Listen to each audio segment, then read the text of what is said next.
That's okay. Yes. Okay, well, I want to welcome everybody to the Ladies Let's Go Fishing Hooked for the Holidays virtual meeting. And we're going to celebrate how to use hooks, what kind of hooks to use. And I'm going to bring up Ron Stallings in just a minute. We have solidified a lot of our dates for the Ladies Let's Go Fishing schedule. I'm going to start with February 26th, Freshwater Bass Seminar, South Florida at Bass Pro Shops. There you can learn, catch peacock bass, which people fly all over the world to catch, right there behind Bass Pro Shops, Dania Beach.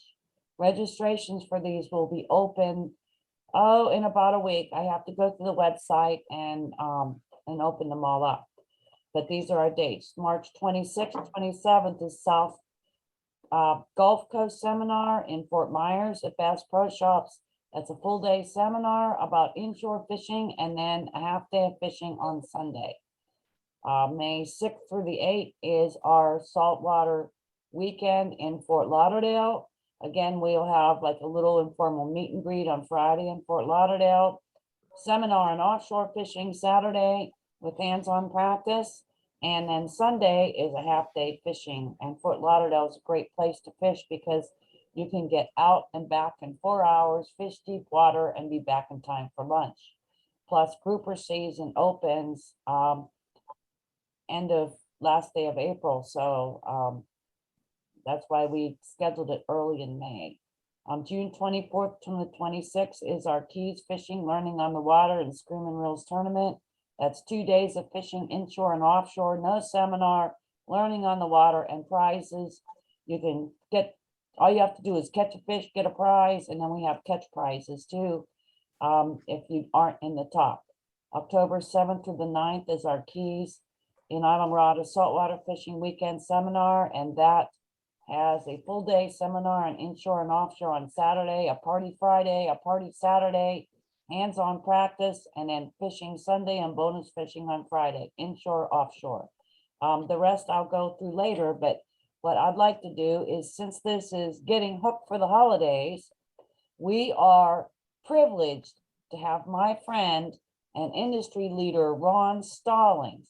Ron is with Daiichi Hooks, Roadrunner Lures, and he's going to talk about different kind of hooks, because sometimes when you're not catching and the boat or the people next to you are catching, it's as simple as the choice of your hook. It could be too big, too small, circle hook, J hook, wrong size. So Ron, tell us a little bit about hooks and how do you choose generally what kind of hook to use? Well, let's just start off with a basic real quick. Megan, can you hear me? Yes, Megan? I can hear you. Yep. Okay. I just picked you because I wanted to ask you a question. Do you fish with live shrimp? I used to. We used to fish. What do you fish for, and how do you fish for, and how do you fish right now? Well, I just moved to Islamorada, so now we're just all over the place going crazy. So I was telling Betty a couple weeks ago, we just trolled sailfish. So we were we were just crawling with live ballyhoo, barely moving. But we also do a lot of deep water fishing. We'll just drop the electric reel down to 400 or 500 feet and just see what hits. But the shrimp, I used to use shrimp to tarpon fish off Egmont up in Tampa Bay.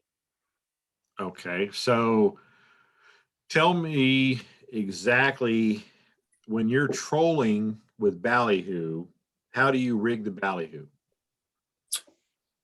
Well, sometimes I throw a bunch of the little beads on there. We'll put the, what do you call them? Like the little fringy jig on the top of it with the couple of little beads, and we'll put the little metal clip on them. Yeah, that's if they're talking about little CNH, cover. So the dead ones. If we're trolling fast, we use those. Now, when we were trolling the other day for the sailfish, I didn't actually see how he rigged him. I just know he was going super slow, and we only had the straight lines out. We weren't doing the outriggers that day. Were you double hooked or single hooked on the ballyhoo? Didn't see him the day of the sailfish, but normally if we're fast trolling, there's single hook. They're single hook now. Are they circles or J hooks? Oh man, you're beyond my pay grade. Well, then Ron, maybe tell her what you recommend. Okay, well, I'll tell you what. The reason why I ask these kind of questions is to see how everybody fishes and what they're doing. Now, there are some folks that troll, like Megan was talking about. There's some people that fish from the shoreline. Like when I was living in Sanibel, I would fish from the causeway, and I would throw live shrimp, live pinfish, and whatnot. But the thing about these hooks that you have to think about is you have to think about the gap between the point and the shank, and you also have to think about how that point is turned if you're using a circle hook. Now, on some of our circle hooks, or actually most of our circle hooks, we use a little bit wider gape, and the gape is between the point and the shank. So what I'm going to show you here, this is one of our offset. You can see how this point is offset from the center line of the hook. Now, the reason why some people like offset, they think that it is going to actually penetrate into the fish's mouth a lot faster. That's a mental thing in a way, but offset and non-offset will also depend on the regulations depending on the Gulf and the Atlantic. So if you're rigging a ballyhoo like Megan was talking about, you have sometimes you have double rigs and sometimes you have single rigs. Now the double rigs, they'll usually use, especially in the Gulf, they'll use inline circle hooks. Inline circle hooks means that the point is in line with the shank of the hook. That's a regulation. So that prevents a lot of gut hooking. It prevents damaging the fish, especially like a sailfish or a marlin or whatever you're going after. So when you look at these hooks, as you make your choice, depending on what you're doing and how you're fishing, is all going to depend on what type of hook that you're going to use. Back in the days before circle hooks were really a big thing, they were using J hooks. And J hooks were also had the same concept of being offset, curved, or in line. Now, when we say curved means to the left, offset is to the right. And you'll notice that this particular hook that I'm holding in my hand is offset to the right. If it was curved, which is K-I-R-B as in boy Edie, curved, it would be curved to the left. It doesn't matter which side it's on. It has no bearing on the amount of fish you're going to catch or how many hookups you're going to get. It's just going to depend on the regulations locally. On the Gulf Coast, when you go bottom fishing or if you're trolling, they have to have an inline circle hook on in most coastal regions, like in the Gulf Coast. The Atlantic, there are some regulations that deter themselves between bottom fishing with inline and bottom fishing with non-inline hooks. But with these types of hooks that Daiichi makes, the way we do this is we make a wider, improved type circle hook. Instead of being a complete circle, it goes up a little higher and then comes down. So what you've got there is you've got a position of your bait. Let's say you're throwing a pinfish for snook. The pinfish is going to sit here and not down here between the point and the shank, where the bait gets jammed between the point and the shank. That means you're going to miss fish, which you don't want to do. So that pinfish will sit right here instead of up here, where it jams between the point and the shank, just like that, just like it's stuck on my finger. Okay. So the way we have designed Daiichi circle hooks is we make a much wider gape between the point and the shank so the bait doesn't get jammed in between there. Okay. Does that make sense to everybody? Okay. So now what you're looking at here is a bleeding bait Daiichi red hook. Anybody use bleeding bait or any kind of red hooks? Anybody use those? Can you tell us why red? Sure, absolutely, of course. And I bet you Helen, she probably knows what red's all about, don't you, Helen? No? Okay. How about Cheryl? Cheryl, do you know what's going on with red hooks? Why they work? I don't know why they work, but I do like them. But now that you're talking about it, maybe red is the color of blood. Exactly. Okay. Here's the thing. Thank you. You'll hear some conflicting things about red. Now, red will disappear when there's no light inside the water. Mm. But fish have different rods and cones inside their eyes, and they perceive colors different than humans. So when they see red, they think of blood and injury. Now, back in the day when I was born and raised in Orlando and fished all over Florida and been there, done that. Back in the day when I was living in Sanibel, or even when I was fishing in Sebastian Inlet or Fort Pearson, for that matter, or Stewart, if I had a bucket full of pinfish or mullet, the first thing I would pick out was that bait fish that had red fins, red mouth, or a red spot on his head. And the reason why I did that is red is a natural strike-inducing color. If you walk down any kind of tackle store and look down at the hard lures, about 90% of all the hard lures have some form of red on there. It's maybe a shot up underneath the chin, maybe a red spot on the tail, maybe red eyes, a red dot in the front of the head.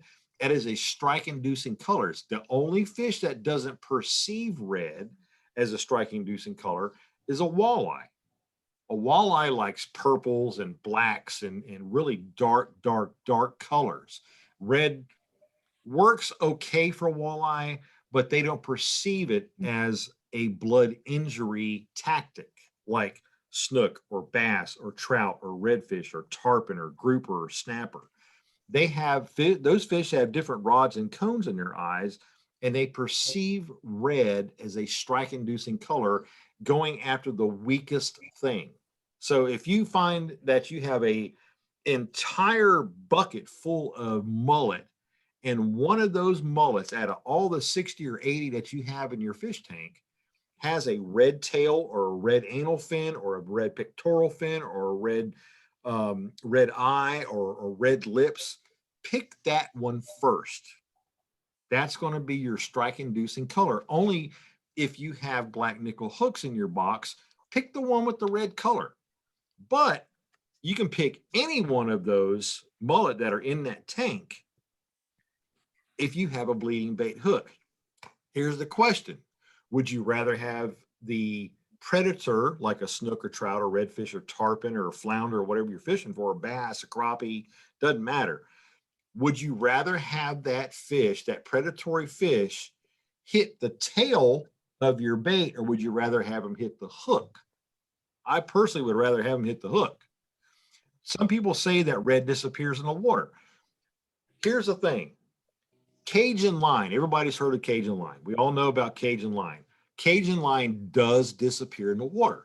And the reason why that happens is light does not refract through that line. It goes right through it. It doesn't bounce off of it. So what that means is that line is translucent and the light can penetrate through it and totally make it disappear. Something that has solidity to it, like a hook or a lure, light will bounce off of it and retain its color. And the question that I pose to all the non-believers, if red disappeared in the water, would we make all of our submarines out of red? Would we paint them all red so they would disappear? How smart is that, right? So when you're out there fishing and you're looking for something that will induce strikes, look for something that has red on it, whether it's your bait, your hook, or your lure. Doesn't matter which one. Make sure you have something that has some form of red on it.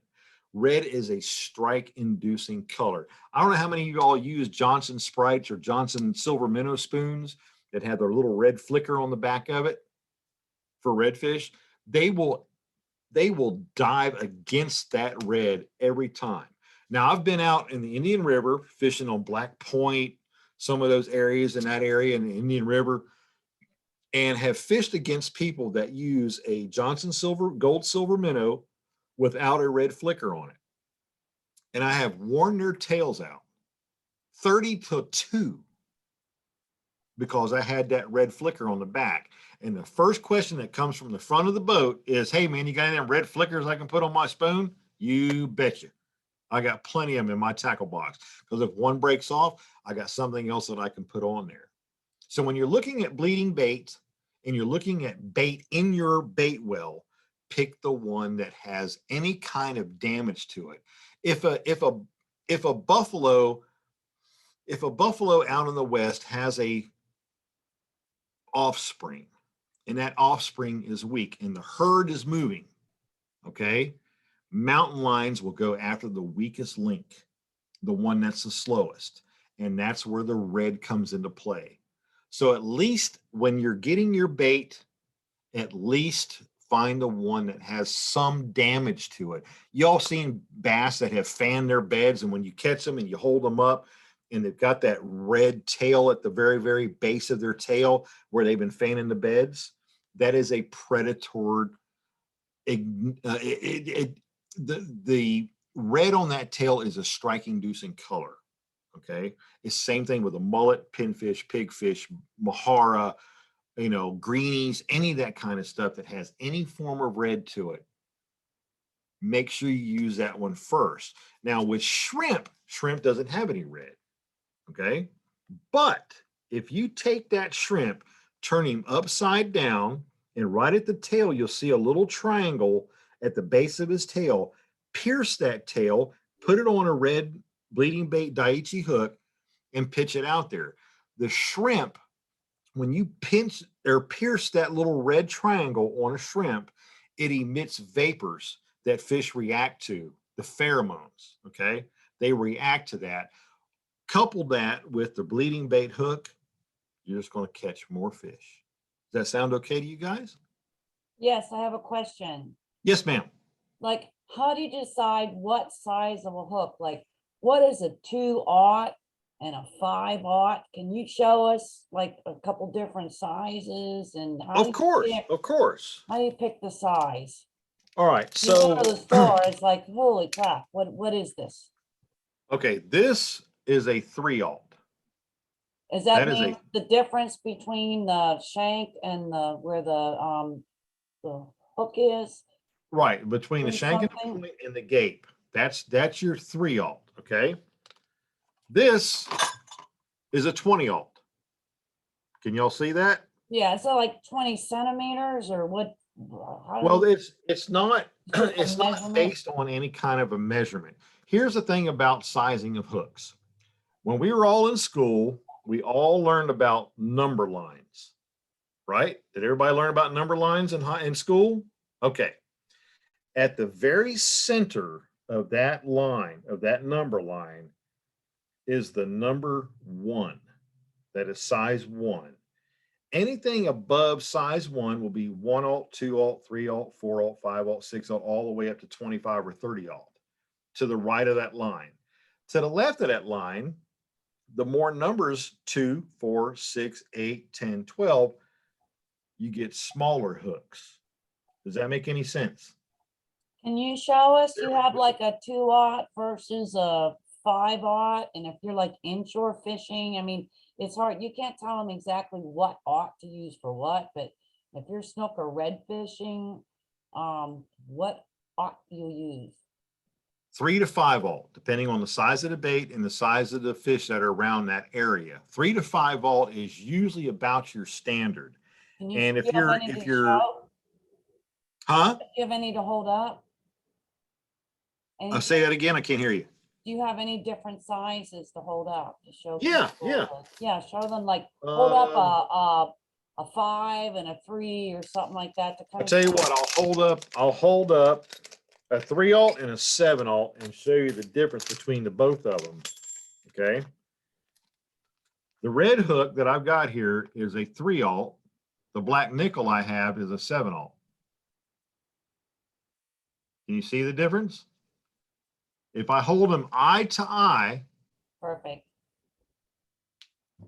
you can see the difference right there between a 3/0 and a 7/0. I think that's helpful.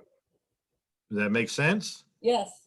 So a 3/0 or a 5/0 when you're snook fishing or trout fishing or red fishing, that's usually about where you need to be at. Now, if you're going for grouper and snapper and cobia, you definitely want to increase your size here and go up to a 7/0, maybe even a 9/0 or a 10/0, depending on where you're at. But if you're fishing what you're doing, you know, in inshore, I would stick with 3/0 and 5/0, maybe even 4/0, depending on the size of the bait and the size of the fish that you're targeting. If you're in a school of redfish and you can see these redfish and you know they're in the 25 to 35 inch range, you know, you can be okay with a 3/0 or a 5/0. But if you got a school of bulls going through that are in the 40-pound range, you might want to increase a 5/0 to a 7/0 just to be on the safe side. How to know like which bait requires what size hook? Like say, I don't know, give me some examples. Like if you're using pilchards, Well, it you know, it then all depends on the situation. If you're fishing with shrimp, I always recommend a 3/0 with a shrimp. I mean, if you've got the big horse shrimp that are this big, you can go to a 5/0. But if you're pitching these little medium shrimp that are around 3.5, 4 inches long, go to a 3/0 and you can throw them up underneath the mangroves and you can catch all the snook and redfish you want. But if you oversize your hooks, you will kill your bait and miss the fish. So we have 80 carbon steel, which means we can keep a smaller hook diameter that won't injure your bait. So you have a lot of options with Daiichi. We have some very big, thick, gnarly, ugly hooks, and we have some smaller hooks that are perfect for what you're asking about. well, how do you match the hatch? They say match the hatch. So your hook has to match the size of your bait, right? Yeah, you need, like, just like I said, if you've got a little pinfish about this big, you know, maybe a 3-inch or 3.5-inch pinfish, a 3/0 or a 5/0 is fine. Now, if you've got a big giant pogey that's 9, 8, 10 inches big, you go to your 7/0 or your 10/0. Okay, and can you tell the ladies J hooks versus circle hooks? And if you could, do you have one you could hold up of each? Sure. Yeah, I And got a J. Yeah, I got know, some J hooks here. you know, I need you maybe for a few more minutes today. I know you have to No leave problem. at 6, but we'll talk about the why to use which and how you reel in differently when you have one versus the other, because there's a different Okay, reel in. here's one of our smaller live bait J hooks. It's a shorter shank, works really, really, really good with smaller shrimp. These go all the way up to a 7/0, or I'm sorry, a 6/0, and all the way down to a 4, size 4. If you're if you're fishing with J hooks, one of the things that you have a problem with is gut hooking fish. If you gut hook an undersized fish and can't get the hook out, the mortality rate goes down. With circle hooks, they auto set themselves in the corner of the mouth every time. So you have a mortality rate that moves up, and we can have more fish down the road for in the future for our kids and anybody else that wants to catch these fish. But J hooks seem to have a mortality rate that's a little bit lower. Now, if you're doing catching and eating, J hooks are perfect. But if you're out and you're fishing with a guide, he's probably or she's probably going to be using circle hooks because they want the mortality rate to go up. J hooks will gut hook a fish. Now, the one thing about Daiichi hooks, our 80 carbon steel will deteriorate out of a fish's mouth in about 45 days. That's one thing that we can tout. Excuse me. So if you break off a fish and he's got it down in his gullet, cut it as close to the hook as you can and let it deteriorate. They will still eat, they will still breathe, they will still drink, they will still do the things that they normally do, make little fishes. But it will eventually corrode out of the fish's mouth on a break off. Now, one of our brands, True Turn, is a 60 carbon steel hook, and it corrodes a little bit faster. So I would always recommend using a definitely using a circle hook. Excuse me for 1 minute. What? Shut up. I'm You're sorry. funny. I get all these stupid calls, and it just drives Yeah, me nuts. you But need an auto warning. well, one of the things that I would highly recommend to everybody out there is please use circle hooks, especially when you're doing catch and release. Catch and release will advance the mortality rate of fish because you're going to auto hook them in the mouth in the corner. Okay, so with J hooks, like I said before, J hooks are easier for a fish to swallow. Now, when you're using pinfish or pigfish or pogies or maharas or whatever you may be using, fish always eat other fish head first. Okay, that's so that the fins can fold down and they can swallow them faster and easier. Crappie fishermen, when they're fishing for speckled perch, down in Florida, we call them speckled perch. But when people are fishing for speckled perch or crappie, they hook the minnow in the mouth and out of one nostril so the minnow can still breathe. But the crappie will always hit head first, and you get an automatic auto set hook on them. It usually hooks them in the top of the mouth because they hit head first, and that's where you hook your minnow. But when you're fishing for a grouper or snapper, cobia, most people like to hook in the belly or in the back. So when the fish comes in and eats that bait, they swallow it, they're getting the hook all the way through.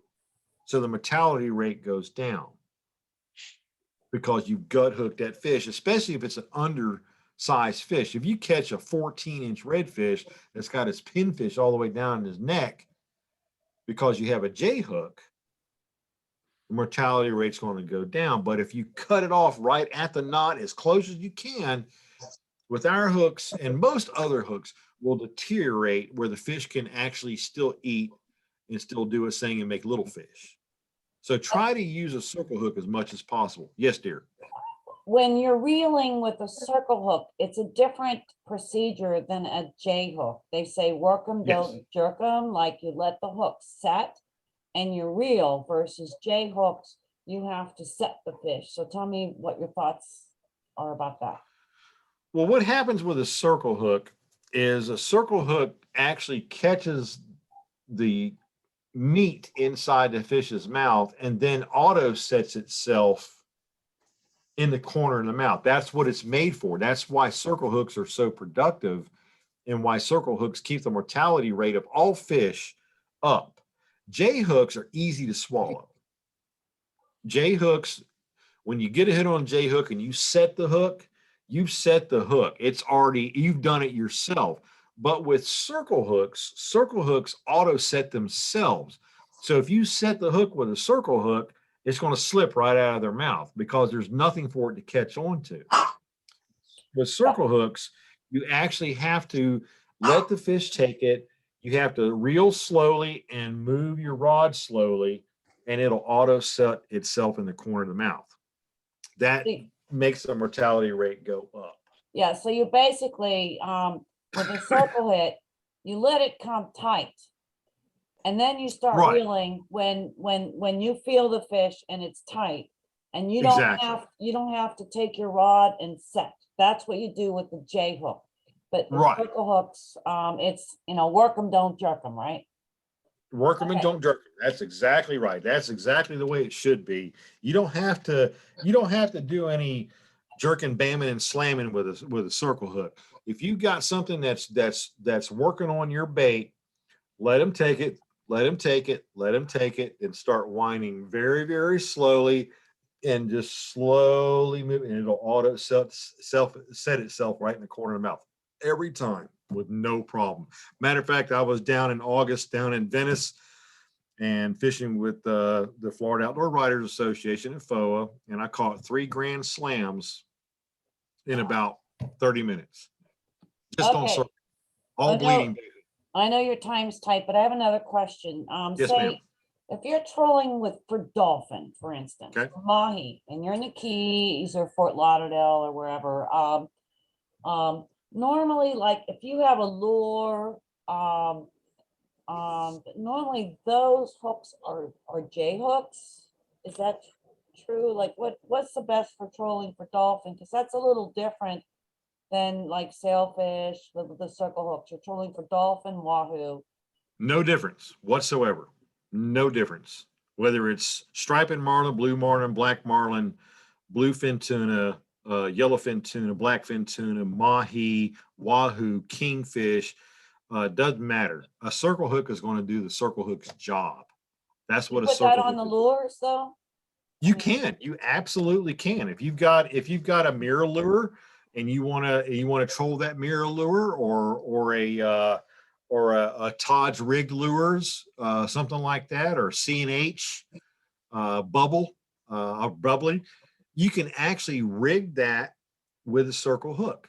That's the best thing to do, because when you've got it set up, especially outriggers, if you've got it set up on outriggers and you've got your baits way back and you got them staggered and you're hitting the bubbles of your boat between 50 and 50, between 50 bubbles and 50 clear water, excuse me, a circle hook is going to do its job, because once it snaps off of the outrigger, or you pick it up after you've got a strike and hang on to it, that circle hook's going to do its job.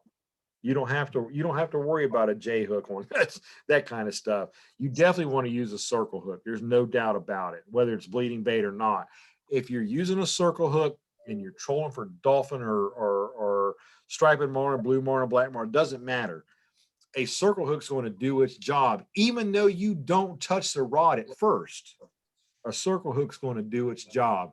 If it comes off of the outrigger, and you've heard outrigger snap before, as soon as that snap happens and that fish is running and you pick it up and just hang on to it, that hook is going to auto set itself right in the corner of the mouth every time. And the advantage of that is keeping that circle hook in the corner of the mouth prevents any scarring of your knot and your leader from the fish's Oh. mouth.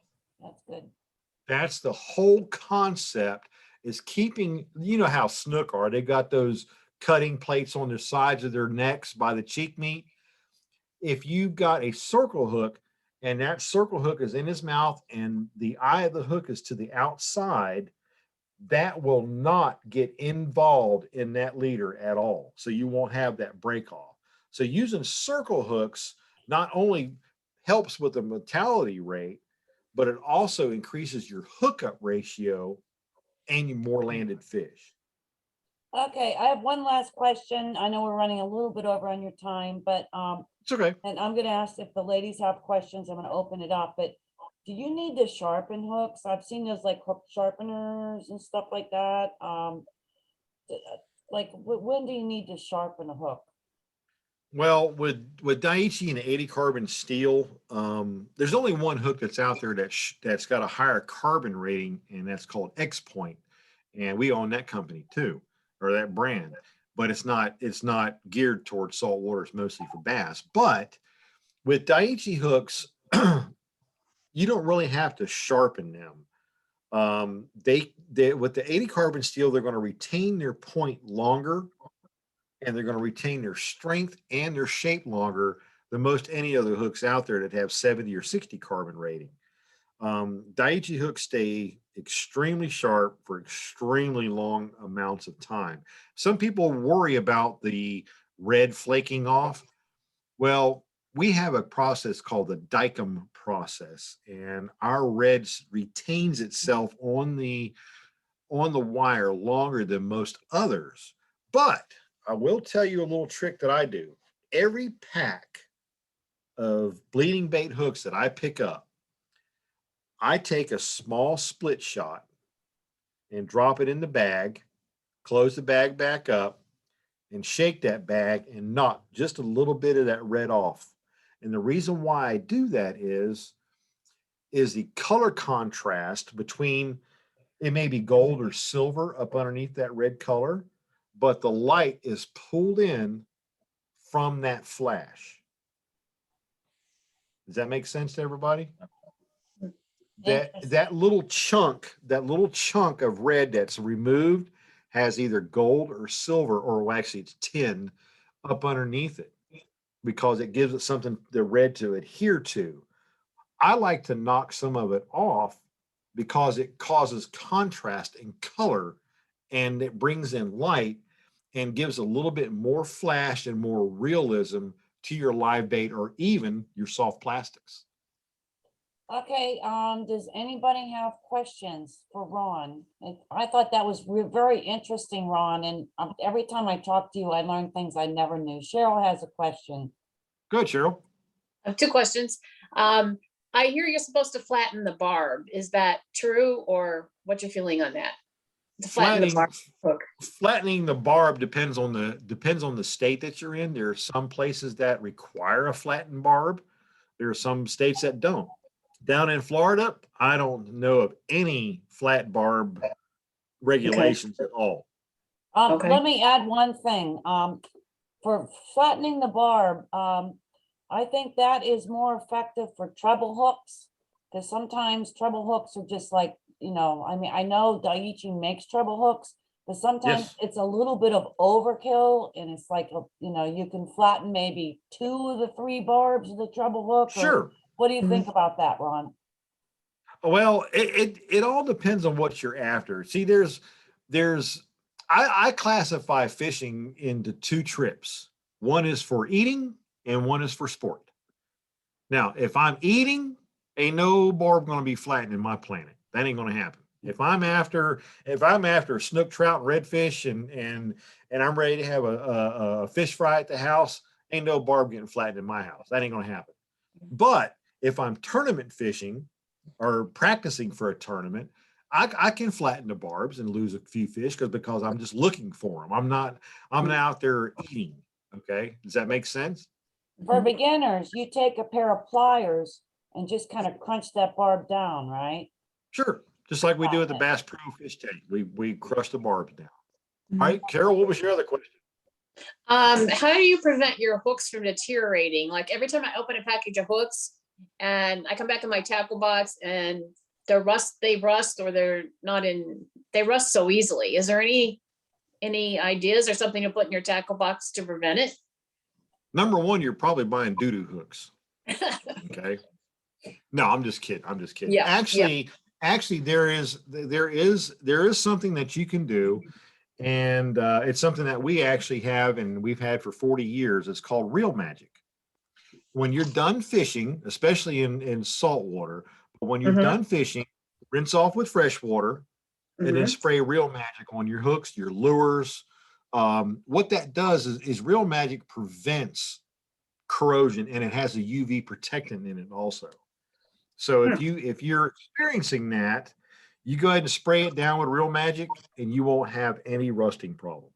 Can I add something? Sure. Flambeau has these containers.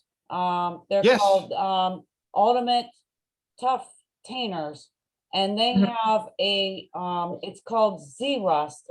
They have a vapor in it. If you store things that might rust in this, and it's by Flambeau, Flambeou. They're always Well, here's what that is in Flambeau.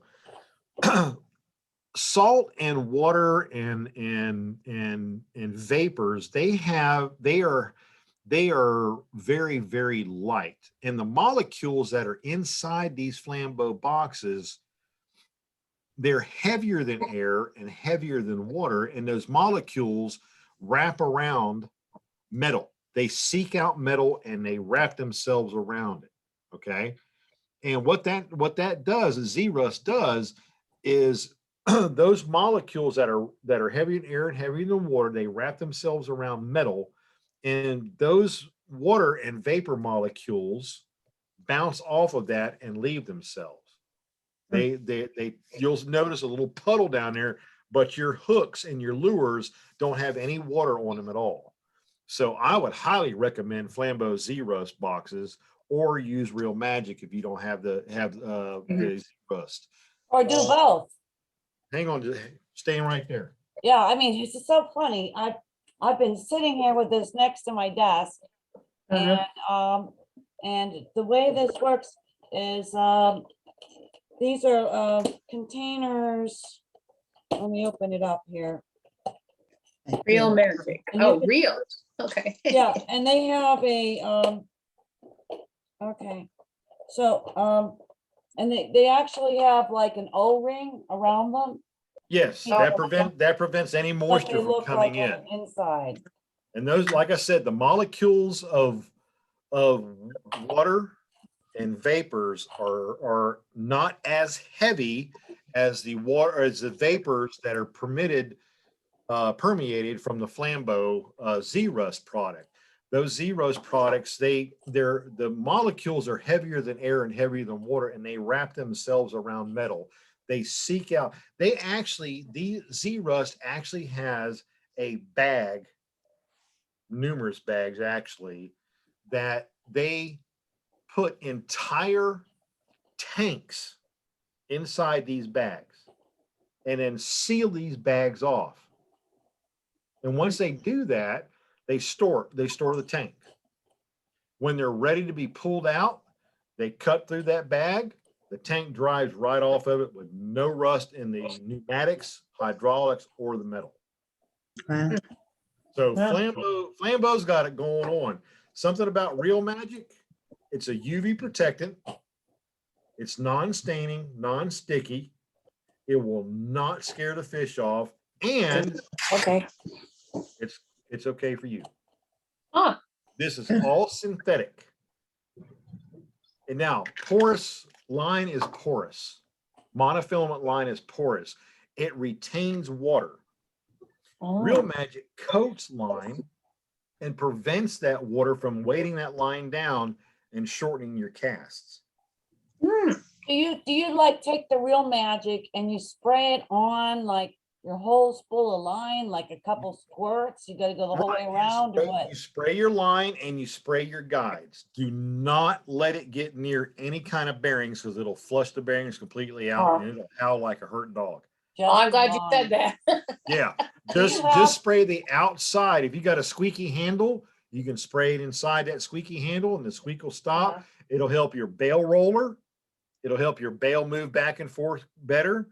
You put it down and, spray it down inside a bait caster, you'll cast a hell of a lot further. And Jimmy Houston's been using this since the late 70s. This stuff's Turn been it around. around, let everybody see, show everybody what that looks like. That's a fantastic problem. I mean, the product, there's always so many things about fishing that you find. It's a life learning experience. Any more questions? One more, Helen has. one. Helen, I don't really have a question. I want to thank you. I wrote down about 15 different things. I'm new to Florida, just bought a house in Venice. oh, And good. I'm used to being up on the Chesapeake Bay, so this is a whole different world, and it's great. And by the way, we do have to push our barbs down up here. They But make you do that or I've just got what? to say again. They make you do that? That's a regulation? Yes, For what? because they don't want to kill the fish. And where is this at? Chesapeake Bay. Oh, in okay. Yeah, Maryland. I'm very familiar with Chesapeake. My whole family's from the Anacostia area in Maryland, so I know, in DC, I know exactly where you're at. Yep, just north of there. So anyway, I just wanted to say thank you, because when you got into the differences on the hooks and inline and the curbed and all that, it just really gave me a lot of information that I didn't have. Thank you. Well, good. Thank you. Thank you. Well, I want to thank Ron because he has provided an amazing package. We had one in the Islamorada seminar, and it was like, wow, what a selection of different kinds of hooks. And what about the Roadrunner lures? Do you want to hold one up before we go? I know. Yeah, we're actually, one of beyond the our time. Yeah, one of the lures that I included in there Want me was to get called a one? huh? Do you have one or you want me to get Yeah, I one? got one in my hand. It's called a Oh, hold it Boston up, Salt man. Runner. This is the Yeah, salt. yeah, that's it. Mm. So Turn it the what other way. the thing about road runners is three things: sound, flash, and vibration. If you have if you look at a fish and he is foraging, the one thing he's looking for is something that triggers him to go look for his food. And fish have lateral lines down the sides of their bodies, and they pick up vibration and sound, and they can hone in on it. It's like a dog's nose. He can pick up anything, like a scent of blood or somebody's shirt, or their owner's shirt. The same thing with road runners, no matter what kind it is. That blade right there, that's going to put out the sound and flash and the vibration. But excuse me, that button tail is going to provide even more sound and vibration that fish will pick up on their lateral line. And I've included the salt runner. It's got a big heavy duty Daiichi hook on there. It's got a lot of different colors. It only comes in 1/4 ounce. We don't do 3/8 in this, only 1/4. And the reason why that is, when you're fishing the flats, 3/8 is just too darn heavy. Now this thing will cast like a 3/8, but it'll retrieve like a 1/4. And the thing with road runners is, excuse me, the thing with road runners is, as you retrieve these things, you just want the blade to turn. You don't want to burn them and crank them as fast as you can. You don't want to do that. Just a nice, slow, steady retrieve. And the buoyancy of the body will help keep it up off the bottom, especially if you're fishing in 12 or 18 inches of water from your skiff or your wading. This will not get hung up on the bottom. We've also included, I don't have any with me right here, excuse me, but we've also included some sabiki rigs, and they have bleeding bait hooks on there. So you're going to catch a lot of bait when you need bait. Any other questions? Yeah, for Roadrunner lures, Yes. what kind of fish can you catch with them? Basically anything from bluegill to tarpon. Does that help? We've got tons of, we got everything from 32nd ounce all the way up to 1.5 ounces. So you've got plenty of road runners to choose from. Cheryl, do you have a question? Do you set the hook with a lure like that? Do you set the hook? Because No, it's not. this is a seek and destroy attack bait. So the Okay. fish is going to he's probably going to set himself, because once you're Okay. reeling this All right. in, because most fish, when they hit and turn. So when they hit and turn, this hook's automatically going to hook them. You don't have to. Okay. The circle hook and the J hook thing is mainly used, what we were talking about before, is mainly used for live bait. Okay. Okay. Yes. Thank you. Mhm. Sure. Any other questions? Well, Ron, you have been so informative.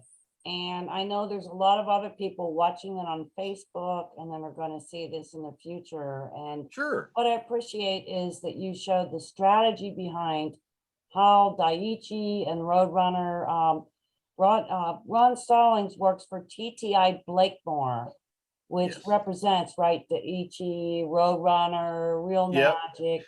And can you tell the ladies how they can buy these products? I know they can buy them retail, Sure. at a lot of tackle shops, but where can they find more information? And then we're gonna let you go and start our drawing. All right. Well, you can always go to TTIBlakemore.com and you can look at all of our products there. You can always, we are a global company, so you can pick up our hooks and lures at Bass Pro Academy, Dick's, Sports Authority, Gander Mountain, Cabela's. I mean, we're all over the world. But if there's something that you can't find, you can always come to our website and find it there. We'll be more than happy to help you. If you're having problems, you can always call us. We'll take your order from the phone. It's not a problem. We do it every day, 12, 15, 20 times a day. and it's not a problem. We do it all the time, and we love doing it. This is our love and our passion, and we're blessed by the man upstairs to be here, and glad to be a part of this. And if you're ready to catch more fish, you can email me anytime. I can turn you on to hooks and lures and websites and YouTube channels, and you can follow me on TikTok at TTI Blakemore Group. And I usually put out a video probably once or twice a week on products and tips and ideas and changes and things that are going on. And I would also encourage you all to look on TikTok at a guy named Famous Fisherman. And Dan Fay, he's something else. He's the Famous Fisherman. He's out of Orlando, and he fishes every night, and he's always live on TikTok. We sponsor him. He's sponsored by Bruco Worms and Minn Kota and a ton of other people, and he will take your questions while he's fishing and help you out too. So if you're into catfishing, I would say go see Slunger Cat Outdoors. Slunger Cat is this guy, Chris Saunders, is amazing. If you're thinking about taking a trip to New York, I suggest talking to Alex Colody. And of course, down in Florida, you got to talk to Debbie Hansen. I mean, she knows what she's doing. She's really good at what she does down in South Florida. Debbie will be our instructor for our Gulf Coast seminar. She's awesome. Yes, and she is an inspiration. She actually used to work here in the office at Ladies Let's Go Fishing. Yeah. And that Gulf Coast seminar will be March 26th for the seminar, and then Good. optional fishing the 27th. So She's Debbie, awesome. she's been a bigger inspiration to all of us. And actually, she came to us years ago. She didn't know, she's just getting into fishing. And Yeah. we had a Fort Myers seminar, and she lost her rod overboard off here. And my husband, felt so bad because she's like, my husband's gonna kill me. So he gave her another rod to bring back to her husband. And Well, she's and really look at her awesome. now, man. We're glad she's on our side. She has just taken off, and a lot of ladies, started with Ladies Let's Go Fishing, and they have just gone on to make Yeah. friends and She's awesome. go into the industry or just go into fishing. So that's pretty much what Ladies Let's Go Fishing does, is we start ladies at the beginning stage, network them, give them as much information as we can, and then we teach them not to be afraid to go to a tackle shop and ask questions, because by the time we're done with you, you kind of know what to say when you go there. That's exactly right. And what you said, Ron, too, is, now they know what a 5/0, like, what is this ought stuff? Use the number line. Use the number line. The number 1 is the center. Everything to the right is 1/0, 2/0, 3/0, 4/0, 5/0. Everything to the left is 2, 4, 6, 8, 10, 12. That number 1 is the center line. And the number line in school, it was always 0. But in hooks, it's the number 1. Okay? And for people that are watching on Facebook, ought is a 0. Like if you see a 5-0 hook, it's a O is 5/0. Right, but Or a fishing 3/0. term is ought. Why is Right. what's the ought stuff? Why isn't just 50? Well, it's been something that's been around since probably one of my sayings is since Jesus was a corporal. This has been a long time. It's always been that way. It's always been an ought. Even when we had our store in Orlando, tackle store for 29 years in Orlando, even as a little kid, 5 or 6 years old, eating minnows out of the tank, there was always ought. So that's just it's just Who a knows? hook thing. It's just a hook thing. That's all it is. Well, I hope everybody, Ron has overstayed his time for quite some time, and I hope you found it valuable. I'm going to move on to the raffle, and we're going to draw for Yetis and Kosas and things like that, but I'm going to let Ron go. And thank you to Ron, TTI Thank you. Blakemore, Daiichi, and the other brands that you represent, because he's a guy that really cares and is really into, he's just not selling stuff. He's really into how to use the stuff. And that's the difference between just a name on at the tackle shop and somebody who really cares. So I thank care. Ron. I really do. I want people to catch more fish as much as they can. Always contact me anytime you want. If you got any questions or anything, just let me know. I'll be more than happy to help you. And thank you so much for letting me come in and invade your homes. Thank you so much. Thanks, Ron. And then we're All gonna right. go. Thanks. Take care. Thank you all for joining us. Thank Take you. care. All right. Bye-bye. Bye. And we're gonna go to our, give me 1 second. I've got to go to share screen. Hold on. I'm gonna start the raffle now.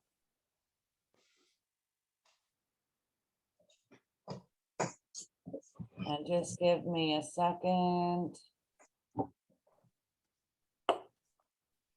Okay, classes time. I'm gonna share the screen. Here we go, share screen. All right, first I want to do is thank our sponsors. Hang on 1 second.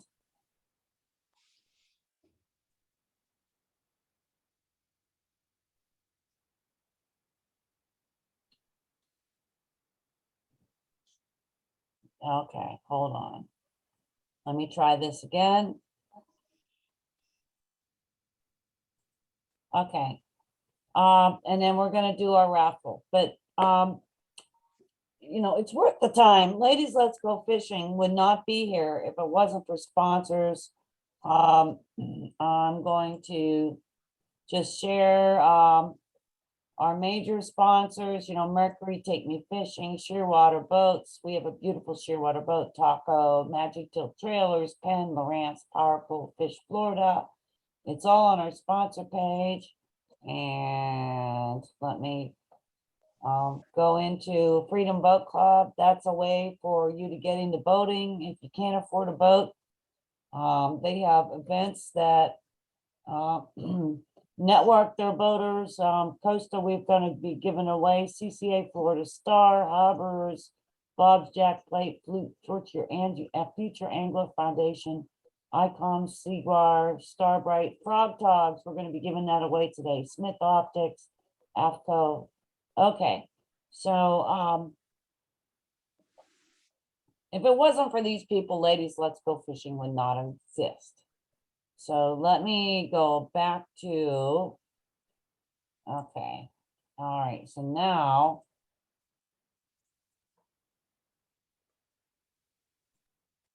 all right, now I'm going to do the drawing. Nod, can you see the run a giveaway or do I have to do a share screen again? Yes or no? Hi, Megan, can you see the, Yep, we can see the giveaway. oh, good, okay. So here's what happens when we do the giveaway. It's all done randomly. I have no control. So for instance, when you sign up for your raffle tickets, I manually put them in one by one. So each one is a separate entry. So Megan, I see you have 8765431. There's Terry Bingaman. Lori Lindbergh got 10.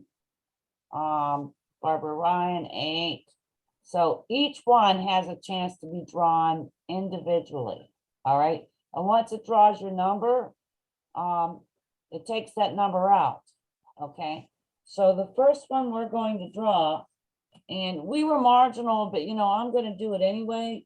The first one is going to be for your choice of a Yeti Tundra 35 or M30 hopper. I'm going to have to, hold on. I'm going to have to begin the giveaway. Okay, so the first winner, this is for the Yeti Tundra or 35 or M30 hopper, which is worth about $300, is Donna Dwayne, and that was the 12th ticket she purchased. So what I can tell you is when you're going to buy a lot of tickets, it works to buy as many tickets as you can. So that's Donna Dwayne. So I'm going to write it down. congratulations, Donna. And for all the winners, I'm going to need your address. All right. So that's for the Yeti choice of Tundra or M30 Hopper soft cooler. And thank you to Yeti. Next is Costa Del Mar. Any sunglass you want, but not prescription. All right. Anything on their list. And shipping's included. Next round. Randomizing. Maria Lago.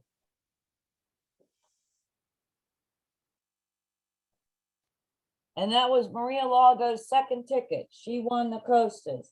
Next is Frog Togs, 30% off. And let me tell you about Frog Togs. I've had them on my boat, and I've had people drenched with these breathable stuff and everything. And like the Frog Togs, like the inexpensive, like tops and pants. I'm telling you what, that is what kept us dry. They're like $25.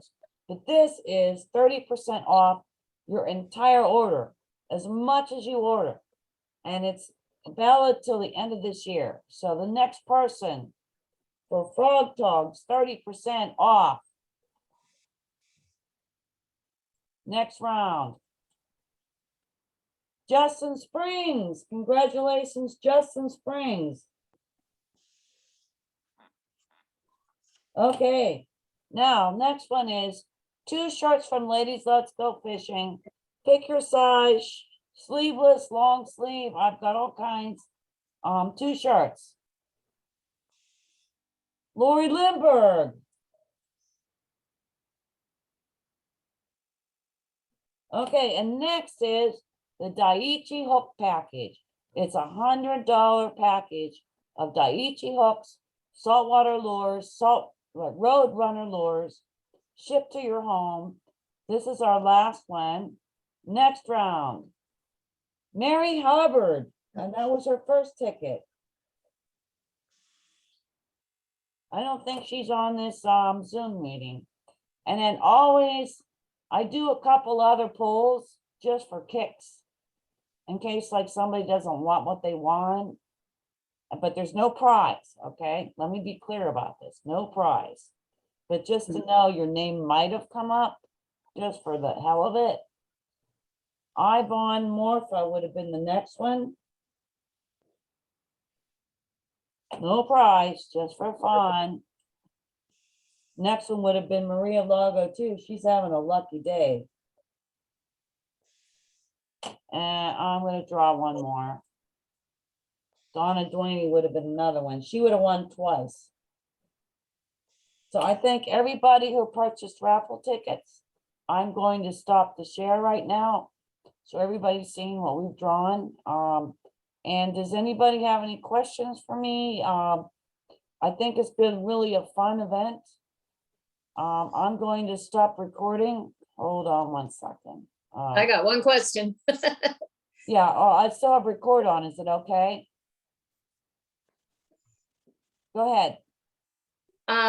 Can you, in an email, give Ron's email? He said you could contact him and the other things you mentioned, because he didn't give his email. Okay, Cheryl, I'm making notes. Okay. And you want Ron's email? Mm-hmm. I can And do that. Debbie Hansen, maybe Debbie Hansen, or how to find out about her. Yeah, well, let me stop the recording one second, because I'd rather have